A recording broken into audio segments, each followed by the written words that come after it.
দেবরাজ ইন্দ্রময় হরগরে অধিপতি নিশ্চয় দেবরাজ রাজেশ্বরময় রাজেশ্বরময় বিধাতার এই অপূর্ব সৃষ্টি অমরাবতীপুরর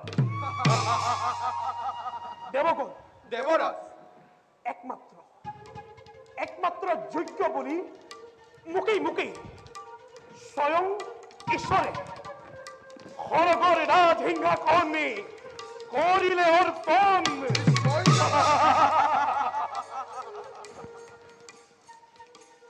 দেবগণ দেবরাজ প্রায় দেবসভাত দেবগুরু বৃহস্পতির অনুপস্থিতির হয় অনুমান ইয়ার কিবা সম্ভেদ দেবরাজ দেবগণৰ বিপদ বিঘিনি নিবাৰণৰ হেতু ৰাজসভাত দেৱগুৰুৰ উপস্থিতি আৰু সুপৰামৰ্শ অতি প্ৰয়োজন দেবৰাজ এই সন্দৰ্ভত আপনাৰ নিৰ্দেশ মৰ্মে বহুবাৰ দেবগুৰু বৃহস্পতি সাক্ষাৎ কৰে দেবসভাত তেওঁৰ প্ৰয়োজনীয়তা কৰিছু প্ৰকাশ তথাপি নাই সমাধানে দেবৰাজ ইন্দৰ ৰাজসভাত মুখ্য দেবগণৰ সহিতে দেবগুৰু বৃহস্পতিৰ উপস্থিতি নিতান্তই অনিবাৰ্য নিশ্চয় স্বৰ্গৰ অধিপতি দেব পুৰন্দৰময় নিশ্চয় দেবৰাজ আৰু মোৰ আদেশ অমান্য নহয় তো ক্ষমাৰ যোগ্য যাওঁ মই এতিয়াই দেবগুৰু বৃহস্পতিৰ সমীপে দেবগণ দেবৰাজ আজিলৈ সভা ভংগ মই কৰিলো ঘোষণা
গুরুদেব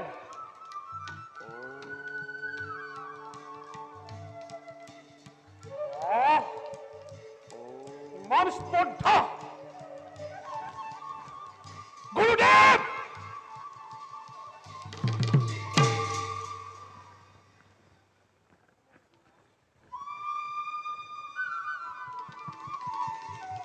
ও দেবেন্দ্র কিবা হেতু আহিল আজি আমার পাখে হে গুরু বৃহস্পতি দেবরাজ ইন্দ্র চরম অপমান কৰি আপুনি আপোনাৰ পদ আৰু প্ৰতিষ্ঠাৰ দুৰ্ব্যৱহাৰ কৰিছে দেবরাজ গুরু পদর প্রতিষ্ঠার দুর্প্রয়োগের এই অপবাদ কিমান সত্য তার নির্ণয় তুমি নিজেই করা কিন্তু এও সত্য নহয় যে গুরুক সম্ভাষণ করার যে বিনম্রতা তার পরিবর্তে তোমার স্বর্গত দেবাধিপতি হওয়ার অহংকার হে স্বর্গ ধ্বনিত হয় আর সেই ধ্বনি গুরু অপমানের প্রত্যক্ষ প্রমাণ স্বর্গধ্বনিত অপমান দেবরাজ ইন্দর স্বর্গত গুরুক অপমান আরাধনাত মগ্ন গুরুজনক প্রস্তবানের নিমন্ত্রণ দিয়াতো কেনে ব্যৱহাৰ এয়া কি অহংকাৰ নহয় দেবৰাজ ইন্দৰ আদেশক অবজ্ঞা কৰাটো কি অপমান নহয় আদেশ গুৰুৰ প্ৰতি শিষ্যৰ আদেশক গুৰুৰ মান্যতা প্ৰদান হে দেবৰাজ অনীতিৰ পক্ষ লৈ পাপ আচাৰ তথা অনাচাৰক কিয় প্ৰশ্ৰয় দিছ? গুৰু শিৰশ্ৰেষ্ঠ, গুৰুৰ প্ৰতি শিষ্যৰ আদেশ অনুচিত দেবেন্দ্ৰ। শ্ৰেষ্ঠ গুৰু শ্ৰেষ্ঠ গুৰু শ্ৰেষ্ঠ তাক স্বয়ং গুৰুৱে নিৰ্ণয় কৰাটো কেনে যুক্তি গুৰুদেৱ? তোমাৰ এই আচৰণত মোৰ ধাৰণা অতি স্পষ্ট হৈ পৰিছে। দেৱগণৰ অনাকাংক্ষিত বিপদ নিবাৰণৰ বাবে আৰাধনাত মগ্ন আছিলো মই, আৰু তুমি অহংকাৰে মত্ত হৈ গুৰুৰ প্ৰতি দুৰ্ব্যৱহাৰে মোৰ ধাৰণাৰ সম্ভাৱনীয়তাক অধিক প্ৰবল কৰি তুলিলা। বেশ বেশ, কিন্তু সেই গুৰুদেৱ, বিপদ নিবাৰণৰ শক্তি আজি মই নিজেই কৰিছো ধাৰা, আৰু সেয়েহে স্বৰ্গৰ অধিপতি দেৱৰাজ ইন্দ্ৰময়, স্বৰ্গৰ নিবাসী সকলো মোৰেই অধীন, আৰু মোৰ আদেশক মান্যতা প্ৰদান কৰিবলৈ সকলো বাধ্য। সেয়া লাগিলে দেৱগুৰু বৃহস্পতিয়ে নহওক কিয়। দেবেন্দ্ৰ, তোমাৰ আৰু দণ্ডতা সহ্য কৰাটো মোৰ পক্ষে নহয় সম্ভৱ। দেৱৰাজৰ সন্মানৰ পাত্ৰৰ পৰা যেতিয়া বঞ্চিত হলো, স্বৰ্গপুৰী মই দিলো বিসৰ্জন, দেৱগুৰুৰ পদ কৰিলো পৰিত্যাগ। বেশ তেন্তে, কিন্তু তাৰ পূৰ্বে চিৰদিনলৈ নিশ্চিত হওক যে কোন শ্ৰেষ্ঠ, দেৱগুৰু বৃহস্পতি শ্ৰেষ্ঠ, কিম্বা ৩৩ কোটি দেৱতাৰ গৰাকী স্বৰ্গাধিপতি দেৱৰাজ ইন্দ্ৰ। প্ৰত্যাহ্বান মই কৰিছো শিখৰ। নিৰপেক্ষ তথা সঠিক নিৰ্ণয়ৰ বাবে আমি দেৱাদিদেৱ মহাদেৱৰ সমীপে যোৱাই উচিত হব। বিলম্বৰ নোহে প্ৰয়োজন। আজি খন্তে ইন্দ্ৰৰ শ্ৰেষ্ঠতা হওক প্ৰমাণ। কৈলাশ যাত্ৰাৰ আমি কৰো আয়োজন।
ততালিকে মুক্ত কৰা কৈলাসৰ পথ নতু দেৱৰাজ ইন্দ্ৰৰ হাতে তোমাৰ নৰব জীৱন। তপস্বী দেবেন্দ্ৰ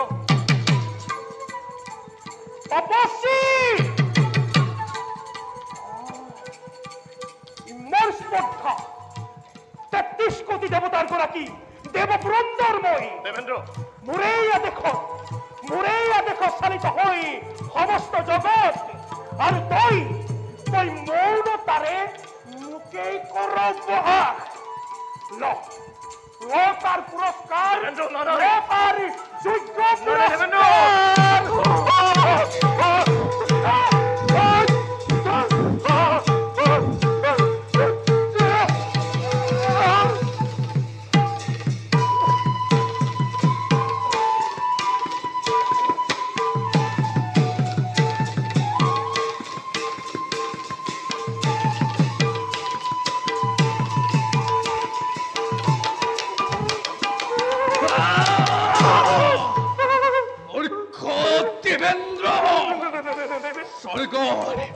স্বৰ্গৰ অধিপতি হোৱাৰ মত কৰবে মতলীয়া হৈ ধ্যানত মগন সন্মুখৰ বিধাতাক নিচিনি তই জগত সংহাৰকাৰী ৰুদ্ৰকো তিনি প্ৰত্যাহ্বান।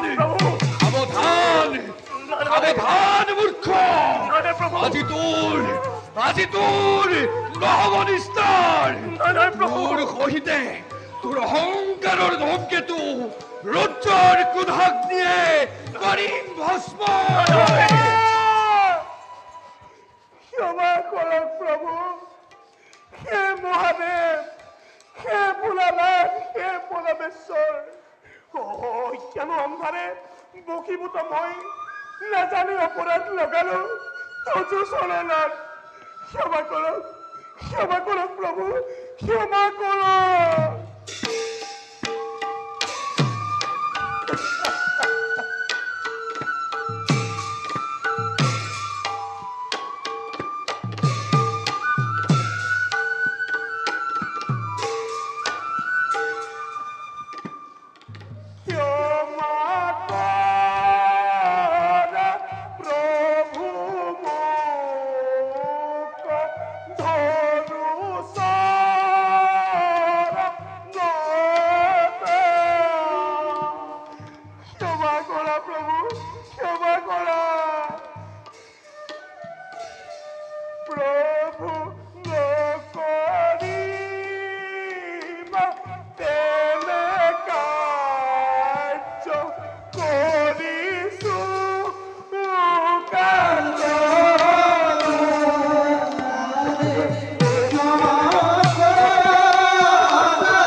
দেবাদিদেব মহাদেব, হে ভোলানাথ, দেবরাজ ইন্দ্র আপনার হরণ প্রার্থী। অহংকারে বশীভূত হই যে বিস্তর অপরাধ করিলে দেবেন জয়। তার বাবে মই আপনার ক্ষমা প্রার্থী হই করিছো প্রার্থনা। দয়া করি অপরাধ ভঞ্জন করক প্রভু, অপরাধ ভঞ্জন করক।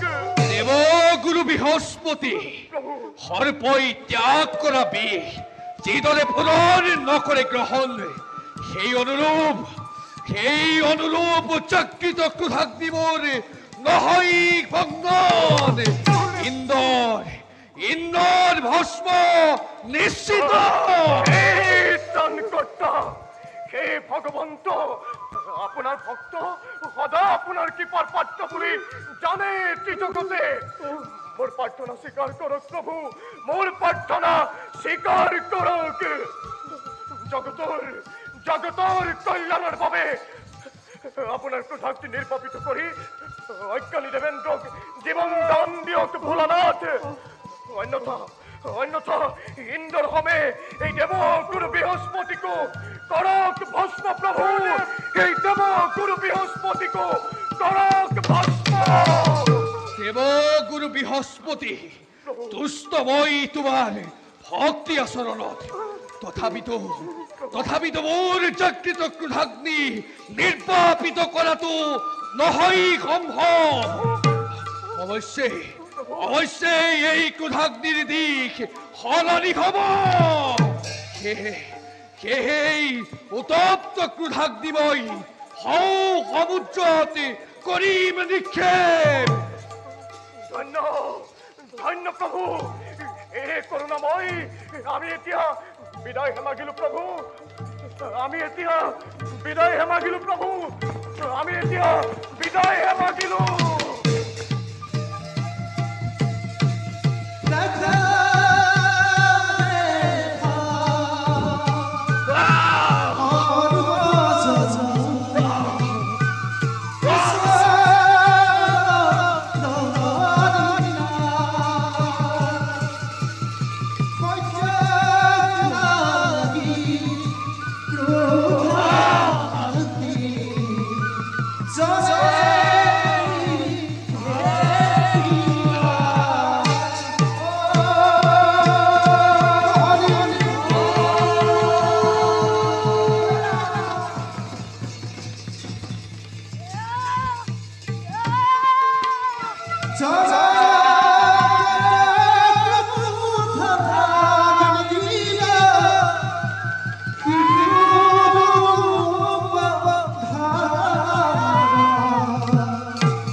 বীরত্ব, শিশু বয়সতে ইমান প্ৰবল পৰাক্ৰম কাহানিও দেখা নাই।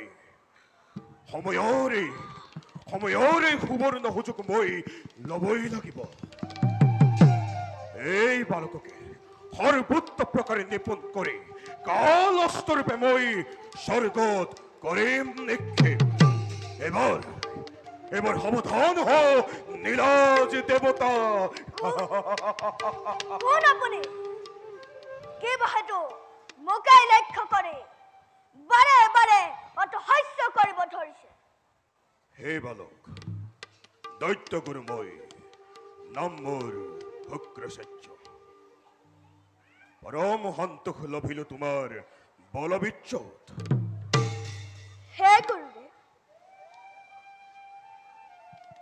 হে গুৰুদেৱ, সত্য যদি আপুনি আচাৰ্য হয় তেন্তে দিয়ক মোক সমাধান। জলৰ মধ্যে জন্ম মোৰ, কিবা পৰিচয়, কিবা অভিলাষে মন মোৰ সদা ব্যাকুল হয়। হে বালক, জন্ম তোমাৰ সমুদ্ৰ গভীৰ জলৰ মধ্য। সেই হেতু আজি হন্তে তোমাৰ নাম হব। মোৰ নাম কি হ'ব আচাৰ্য? আজি হন্তে তোমাৰ নাম হব। মোৰ নাম কি হ'ব? আজি হন্তে তোমাৰ নাম হব মহাবীৰ জলন্ধৰ। ভিন্ন ভিন্ন অস্ত্ৰ শিক্ষাৰে মই তোমাক কৰিম পাৰ্গত। অধিপতি হবা তুমি দৈত্য সমাজৰ, জলৈক্য তুমি কৰিবা শাসন। হে দৈত্য গুৰু, আপোনাৰ কৃপা শিৰগত কৰি আপোনাকে গুৰু মানি আজ হন্তে মই নিজ কৰ্তব্যত সমগ্ৰহৰ। বল জলন্ধৰ, ভিন্ন ভিন্ন ভয়ংকৰ অস্ত্ৰ শিক্ষাৰে তোমাক কৰিম সজ্জিত। সময়ত ইন্দ্ৰত্ব কাহিলৈ তুমি হবা ত্ৰৈলোক্যৰ অধিপতি।